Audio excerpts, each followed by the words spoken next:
Gostaria de, primeiramente, agradecer a presença de todos os colegas, todos que vieram presenciais esse momento. Agradecer imensamente a figura do professor Nestor e a figura da professora Araci, que me acompanharam ao longo do desenvolvimento desse projeto, e aos professores que hoje também participam da banca, a professora Cleusa, que nos acompanha via videoconferência, ao professor Jasson, ao Márcio e à professora Dulce. Muito obrigado pela presença de todos. E então, a minha dissertação, o meu trabalho, ele ficou com o título de O Ensino da Filosofia em Santa Catarina, Análise do Uso de Tecnologias. E a fundamentação teórica desse trabalho parte dessa concepção de que nós vivemos uma realidade, vivemos essencialmente um mundo como uma caverna de que Platão falava, e onde nós estamos frequentemente algemados às tradições, aos ritos, aos costumes, sem a consciência de que passamos a vida em sombras. É uma teoria que vai perpassar todo esse meu trabalho e que fica exemplificada pela imagem do mito da caverna. E essa teoria também ela é um pouco retratada, tem o próprio Maurício Souza que faz um novo retrato dessa teoria, e aqui eu trouxe uma imagem que conta um pouco de como pode-se entender essa nova visão do mito da caverna através dessas perspectivas ilusórias que fazem com que nos aprisionemos nas sombras e deixemos de ver a realidade, deixemos de ver o mundo como de fato ele é. Nesse sentido, então, a ideia seria apresentar a filosofia como uma dessas ferramentas possíveis de libertação que poderiam, então, fazer com que nos libertemos da caverna, desses mitos e dessa opressão que comumente nós estamos habituados a viver. Mas também nós não podemos deixar de ter em mente que os tempos mudaram, e isso também é um desafio à própria filosofia. As tecnologias, elas se tornaram muito frequentes no dia a dia da sociedade, fazendo parte de todos os momentos da rotina de cada um, e então elas também acabam provocando a educação e provocando o próprio ensino da disciplina para que as coisas sejam diferentes. E aí é que cabe o questionamento da pesquisa. O questionamento, então, que pretende avaliar as possibilidades do uso dessas tecnologias para o ensino da filosofia, cujo resultado, então, pudesse ser essa emancipação. Então, para chegar a esse objetivo, a ideia seria investigar os professores de filosofia que atuam no estado de Santa Catarina e também qual a prática que eles utilizam, como eles se utilizam dos recursos tecnológicos em suas práticas pedagógicas. Agora com noção. Então, para chegar a esse resultado, a pretensão...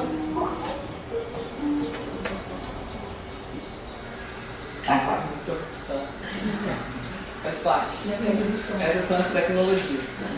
É assim mesmo. Tem que estar preparado, senão anda tudo.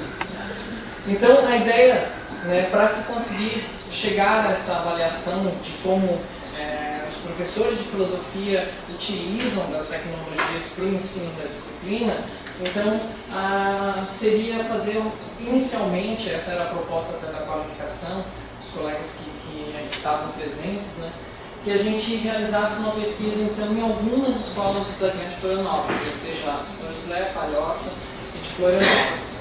E nessas escolas seria, então, também realizado um trabalho de observação. Mas, na sequência dessa opção, houve a questão da greve nas escolas públicas e as escolas particulares que foram procuradas para que a pesquisa fosse desenvolvida, elas se mostraram um pouco receptivas à proposta. não permitindo, em muitos casos, que a gente pudesse entrar na escola, observar as práticas desenvolvidas dentro da sala de aula. Nesse caso, então, as coisas se complicaram muito e então o trabalho teve que ser revisto. Nesse sentido, então, a ideia seria tentar alcançar esses professores de uma outra forma e até aumentar um pouco esse universo. Então, ao invés de buscar os professores apenas da Grande Florianópolis, a concepção foi buscar os professores do estado inteiro. Para isso, a única forma que foi possível imaginar foi a própria internet. Então, foi desenvolvido um site onde foi colocado o questionário. E aí o grande desafio seria encontrar os professores e solicitar que eles adentrassem esse site e participassem da pesquisa. Então, para chegar a esses professores, foi feito um levantamento de todas as escolas que apresentam filosofia na grade curricular. Para isso, então, foram usados os dados do Enem, divulgados pelo INEP de 2011, que apresentavam, então, 872 escolas que tinham filosofia em sua grade curricular. Dessas 872, 196 escolas eram de caráter particular e 676 de caráter público. Então, considerando o universo, a primeira etapa da pesquisa foi a aplicação do questionário com as 196 escolas particulares. Para alcançá-las, então, com esse levantamento em mãos, foi realizada uma ampla pesquisa, como eu disse, para coletar os endereços das escolas privadas, e então foram enviados para todos os e-mails dessas escolas, os e-mails oficiais, que foram coletados através de seus sites, até porque grande parte das escolas particulares dispunham desse mecanismo.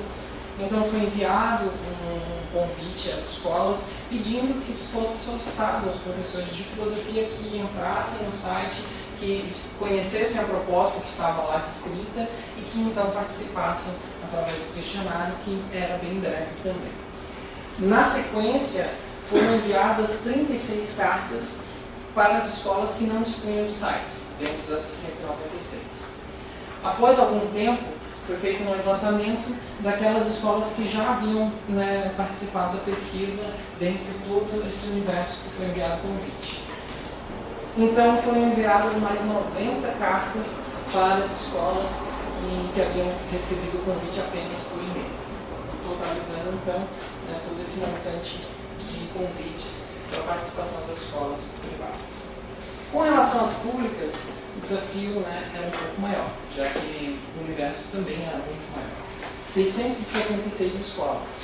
Então, a opção seria buscar uma parceria com a própria Secretaria de Educação, que, segundo o nosso entendimento, poderia ter mandado uma comunicação interna para suas escolas, solicitando essa participação dos professores na pesquisa.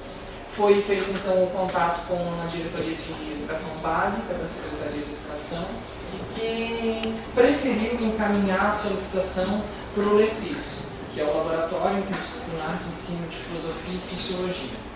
O LEFIS, ele encaminhou um banco de dados com aproximadamente 500 endereços dos professores que haviam cadastro com eles. Então a gente remeteu o convite para esse banco de dados e infelizmente o resultado foi ruim. Boa parte dos contatos eles retornaram com erros, sinalizando que os e-mails já existiam ou estavam incorretos. Muitos professores retornaram assustados, dizendo: meu Deus, eu não trabalho com filosofia, ou eu nem leciono mais. Então, eu voltei na própria secretaria, comentando com eles o resultado dessa tentativa, um não resultado, e a secretaria não deu mais resposta alguma. Ao contrário, na verdade, eles determinaram que o LEFIS fizesse um levantamento em todas as escolas do Estado e que realizasse, então, a atualização desse contato com todos os professores de filosofia do Estado.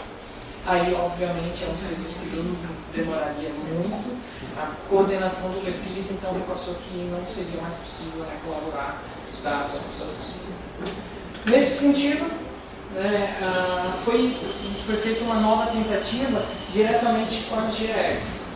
Um contato foi realizado então, com as 36 gerências regionais de educação espalhadas pelo Estado e, assustadoramente, ninguém respondeu. Então, foi feita uma nova tentativa, dessa vez com os núcleos de tecnologia educacional, os 37 núcleos de tecnologia educacional.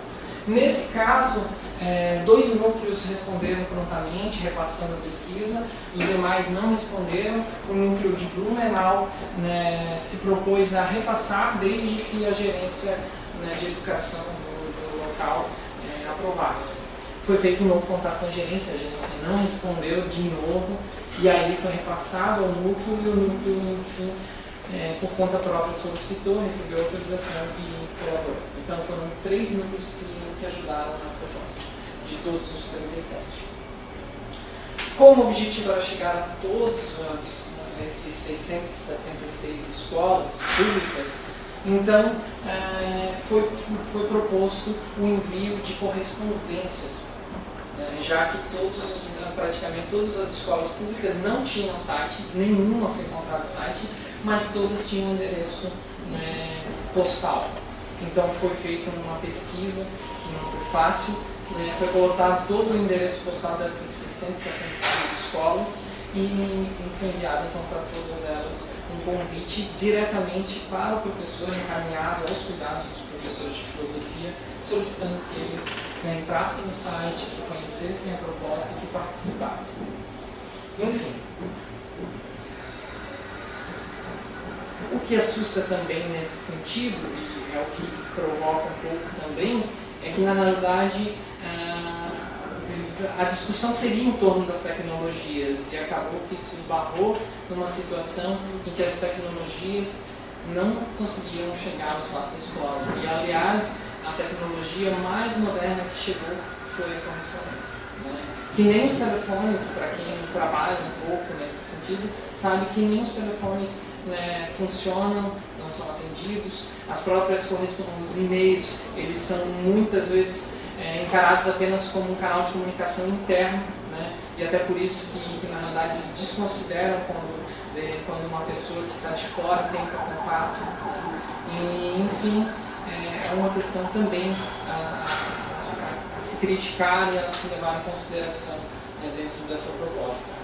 Então, com todo esse desenvolvimento proposto e realizado, foram enviados ao final aproximadamente 500 e-mails e 651 cartas a praticamente todas as 872 escolas do estado de Santa Catarina. Então, depois de todo esse trabalho, apenas 75 professores participaram dessa coleta de dados. 52 deles eram de escolas públicas e 27 de escolas privadas. O que significa que, sem levar em consideração o número de professores por escola, o que seria um dado complexo de se imaginar, de se projetar, foi realizado um estudo que abrangeu cerca de 14% dos professores das escolas privadas, 8% dos professores das escolas públicas, totalizando aproximadamente 9% dos professores de filosofia de Santa Catarina. Isso considerando um professor para cada escola. A distribuição dos professores, acho que não está muito fácil de ver, o mapa também é grande, mas cada uma desses alfinetes seria a localização dos professores pelo estado. Fica mais fácil de observar na tabela seguinte, que coloca por região. Então, no litoral foram 20 participantes, no litoral nordeste 7, no litoral sul 9 participantes. Já no meio oeste 6, no oeste 6, no Planalto Norte 12, no Vale do Itajaí 14, e no Planalto Serrano, ninguém.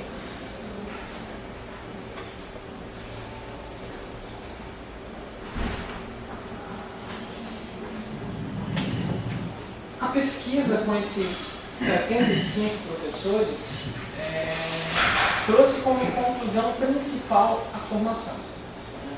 Então, nesse quadro é possível ver um número de professores habilitados em outras áreas que eles estão lecionando filosofia.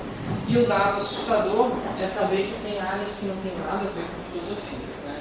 Nós temos, por exemplo, 2 professores em ciência da religião lecionando filosofia, 3 professores de matemática, 6 de ciências sociais, 3 de geografia, 8 de história, 1 de biologia, 2 de pedagogia, 1 de ciências, 1 de psicologia, 1 de teologia e não formaram em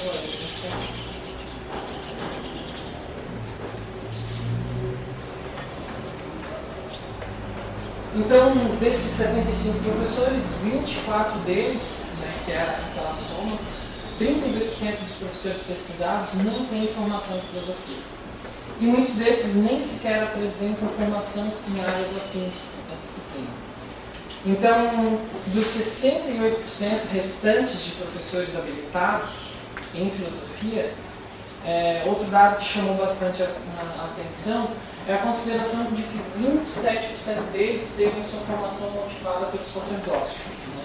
Ou seja, são professores que atuam como professores de filosofia porque não tiveram êxito na sua trajetória religiosa. Né? Abandonaram ou, enfim, tiveram percalços nessa trajetória. Essa última constatação, na realidade, ela só vem a colaborar no sentido de que não há qualidade por parte dos professores, mas que os dados apresentam um déficit maior ainda do que o projetado anteriormente. Porque se considerar esses 27%, né, a sociedade atual, com os novos ditames e a menor procura pela vida religiosa, a gente vai perceber que somente 30 professores dos 75 são professores de filosofia porque queriam ser professores de filosofia.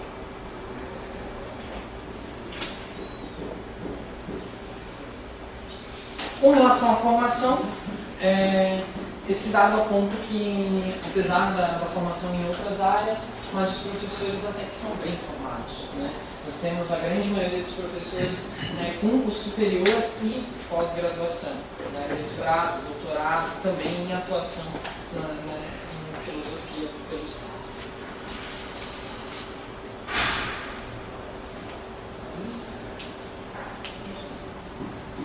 Esses dados apresentados, eles corroboram um pouco com os dados apresentados pelo próprio secretário de Educação, Eduardo Deschamps, há apenas alguns meses atrás, quando da notícia de que Santa Catarina havia conquistado a primeira posição no índice de educação básica, no ensino médio.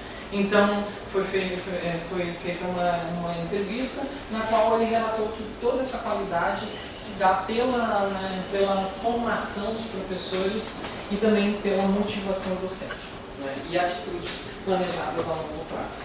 O que de veras a gente sabe que não é de todo correto, mas, considerando os dados apresentados, e não se tratando agora somente de filosofia, mas em relação a todos os professores, Santa Catarina conta hoje com 65.800 professores.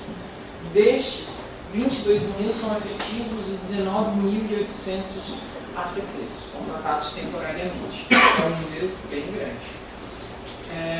Considerando-se que, segundo a entrevista, a Secretaria de Educação passou que era, na realidade, 92% dos professores catarinenses são graduados, então nós temos 60.500 professores com graduação atuando no estado, dos 65.800.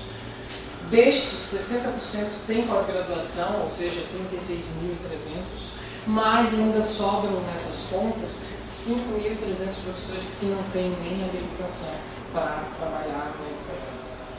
O que também vai de encontro a essa questão da falta de professores habilitados para o ensino, não só da filosofia, como de grande parte das disciplinas.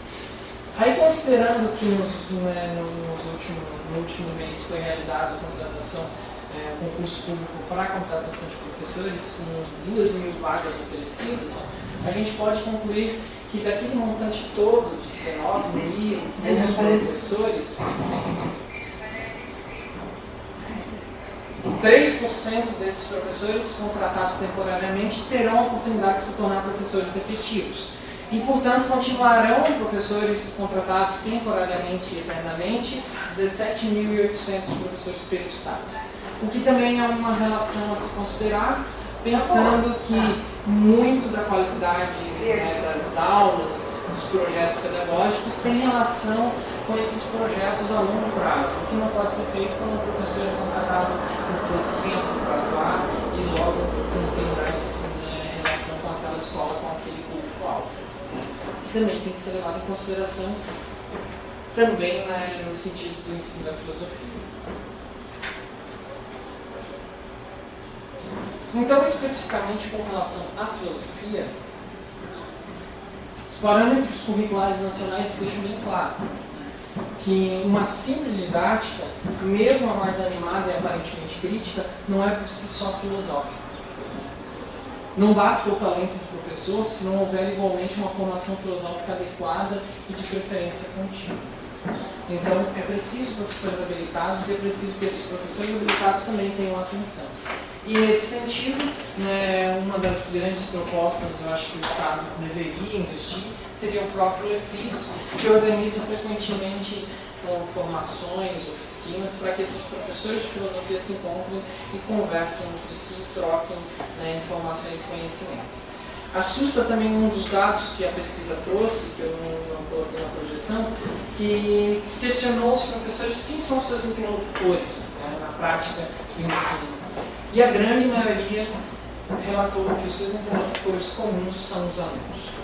Na sequência, os colegas de profissão, não necessariamente profissão filósofos. Então, fica muito comprometido quando se imagina que o professor de filosofia só mantém um diálogo com alunos e não entre semelhantes, entre seus pares, entre aqueles que teoricamente teriam um pouco de condições de manter uma formação contínua nesse sentido. Com relação às tecnologias, foram questionados os professores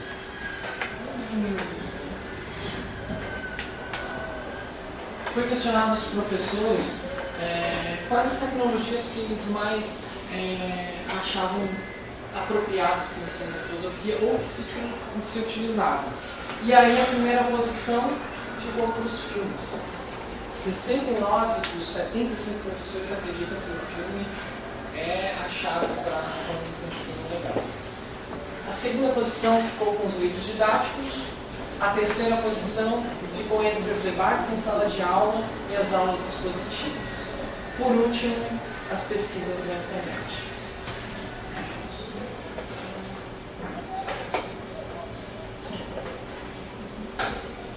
Ainda na sequência tiveram outras respostas com bastante número, os textos resumos, as charges, as crônicas, as apresentações de PowerPoint clássicas, mas o que mais chamou a atenção são essas primeiras quatro colocações, principalmente a primeira, os filmes.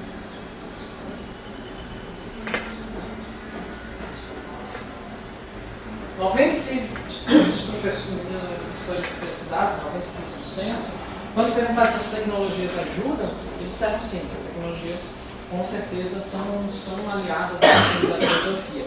Mas, se a gente pensar naqueles dados apresentados, os dados sobre a formação e os dados que virão daqui a pouco sobre as dificuldades enfrentadas no exercício da docência em filosofia, a conclusão é de que os recursos tecnológicos são utilizados de maneira instrumental, ou seja, para motivar os alunos sem, contudo, provocar mudanças efetivas no processo de ensino-aprendizagem, o que Cisneros vai chamar de inovação conservadora. A gente começa a pensar se o professor não tem se o professor não tem formação em filosofia e usa tanto assim o livro didático, e esse é o grande risco que se coloca. Na verdade, a filosofia teve um grande avanço esse ano com a inserção de um livro didático na grade de livros distribuídos para o ensino médio, mas ao contrário a gente também fica receoso, porque o livro didático é uma ferramenta para aqueles que não sabem nada. E isso é demonstrado talvez pelo gráfico que aponta que os filmes são mais utilizados e na sequência os livros. E depois vem as aulas com debate e em uma proporção muito similar às próprias aulas expositivas. Então,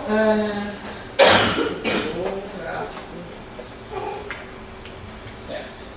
Quando foi feita uma nova questão, então, que seria quais as dificuldades que então esse professor encontra para lecionar filosofia. E então tinham várias questões, desde falta de material, falta de recursos tecnológicos. E o que assustou é que esses recursos não faltam para a maioria, né? E o grande problema mesmo que é enfrentado hoje pelo professor, segundo ele, é o aluno. Então todos os dados que se relacionavam ao aluno foram os que maciçamente comprometiam, segundo os professores do ensino da filosofia. A imaturidade dos alunos para compreender a disciplina, a falta de habilidades argumentativas ou cognitivas dos alunos, a falta de atitude questionadora, crítica e desconfiada do aluno, o aluno não se questiona de nada, a falta de postura diante do saber, ele nem quer saber das coisas, o pouco acesso dos alunos aos bens culturais, enfim, todas essas relações que dizem respeito ao aluno. O aluno é o grande problema. E isso, claro, também levanta questionamentos, porque na verdade o embasamento da pesquisa trazia essa percepção de que vivemos numa sociedade que reproduz, principalmente a dominação. Então, parece ficar claro que a escola acaba exercendo essa manutenção da ordem estabelecida. E o aluno parece ser então a demonstração clara dos casos da sociedade que mitiga o desejo de querer saber e de querer ser mais, instigando-o a participar desse universo de reprodução do qual eu comentei. Então, é um problema a se questionar. O professor, realmente o aluno é assim, ou o professor que vê o aluno assim e que constrói o aluno dessa forma. Então, mais difícil, pelo que foi possível perceber, mais difícil do que incluir as tecnologias nas escolas, e mais difícil que conseguir incentivos das agências gestoras para a inclusão dessas tecnologias na escola, seja mesmo a falta de reflexão que se consolida na prática pedagógica e administrativa das escolas. A pesquisa demonstra isso, porque no final das contas apenas 75 professores participaram. O porquê deles não terem participado é uma questão que é difícil mensurar. Talvez não tenham participado porque seus gestores não repassaram quando citados, gestores inflexíveis, que não estão interessados em expor na sua escola, em expor nas suas práticas. Talvez esses professores, como comumente dizem, não tiveram tempo para participar, para entrar ali e responder em 5 minutos. Ou talvez, e isso pode ser no fundo a resposta de tudo ou mais, a falta de participação seja realmente essa competitividade que se consolida no nosso mundo. Que provoca, portanto, também um individualismo crescente e que, portanto, faz com que ninguém queira se expor às suas práticas, ninguém queira dividir. E isso é um grande problema para a filosofia, principalmente para professores de filosofia, que são professores que, na teoria, adoram conversar e trocar ideias. Então, esses resultados apontam a necessidade urgente de se consolidar um projeto educacional dialógico, reflexivo e crítico, que permita o encontro entre os diversos segmentos do processo educacional, como forma de alicerçar o movimento permanente em vista do conhecimento e, portanto, também da emancipação crítica dos sujeitos. é preciso fazer com que as escolas reflitam. E as escolas, não só os professores, como também os gestores e os próprios órgãos mantenedores. Toda essa administração que não quer refletir, que não abre espaço para reflexão, também esse grupo precisa refletir. Aliás, parte dessa proposta também foi o retornar essa reflexão, de forma que, para essa defesa, também esses grupos foram todos convidados. A Secretaria de Educação foi convidada a estar aqui, os resultados também pretendem chegar a eles novamente como uma forma de reflexão, uma forma que talvez já tenha acontecido de certa forma com a questão do LEFIS, que se provocou a realizar um encontro mais próximo com os professores, mas também se propõe outras ações. A própria questão da formação é um problema sério a ser analisado e o LEFIS pode ser um órgão a colaborar nesse sentido, já que ele é um laboratório que visa o ensino da filosofia e da sociologia, mas que deveria também pensar já no futuro da disciplina, já que não há interessados pela docência e principalmente não há interessados pela docência de filosofia. Então, um trabalho vocacional também poderia ser planejado no sentido de incentivar os alunos a conhecerem o que é filosofia, a saberem que o professor que não é habilitado não está realmente ensinando o que é a disciplina e que ela é muito mais para aquilo que pode ser interessante para a vida dele, não só como cidadão, mas também como profissional e, enfim, como isso. Ou isso, ou a gente vai abraçar as teorias de risco, a concepção que Virilio traz, de que a gente está mesmo num caminho sem volta, que as tecnologias são um problema e que inevitavelmente a desgraça está por vir. Então, ou a gente tem a esperança de mudar e batalha por isso, ou abandona de vez e espera o fim. Então é isso. Obrigado, Muito bom, Laura.